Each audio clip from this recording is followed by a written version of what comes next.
त्यांनी 24 तास तुमचा श्वास चालू ठेवलाय, तसं त्याचं भजन करण्याकरता सुद्धा काळ वेळ बघू नाही.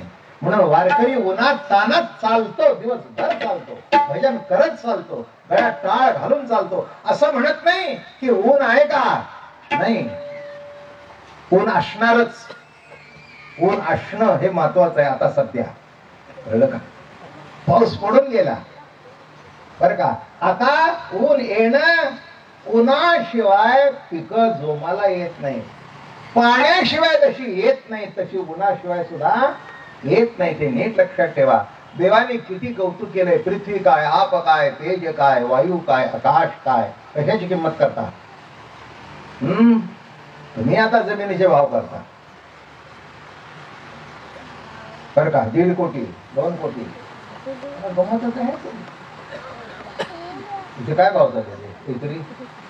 तसा ते एकरावर भावच नाही आहे का अजून? गुंठ्याचा भाव आहे, बरोबर आहे ना.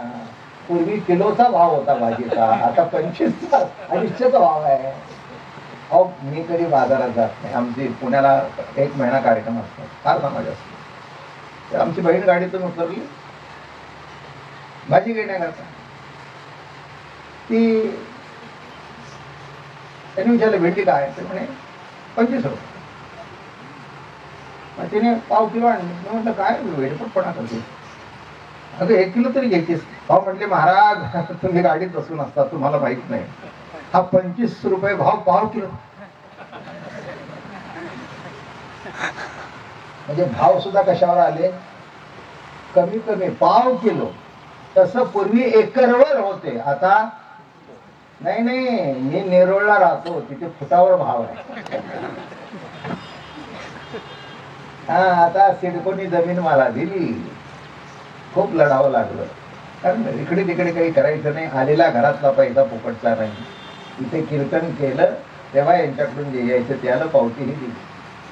तो बाजूला हो, त्यांना म्हटलं IT नंबर सांगा, येऊन टाका.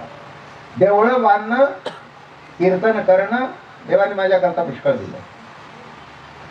हे बघा, किती असलं तरी माणसाला आहे असं वाटत नाही. त्याच्या इतका मोठा भिकारी दुसऱ्या जगात नाही.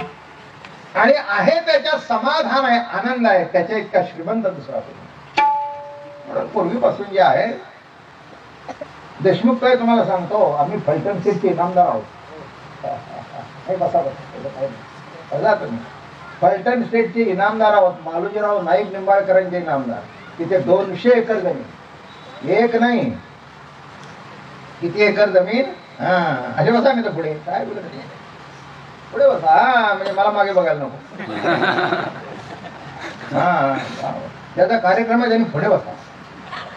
पुढे पुढे येऊ नये, पण पुढे बसा. पुढे पुढे गेल्यावर माणसं म्हणतात बघा कसा पुढे पुढे बसतो. पुढे पुढे करण्याची गरजच नाही. आलं का लक्षात? आमच्या कोणी पुढे करू दे नाही तर न करू दे, आमचा हात असाच आहे.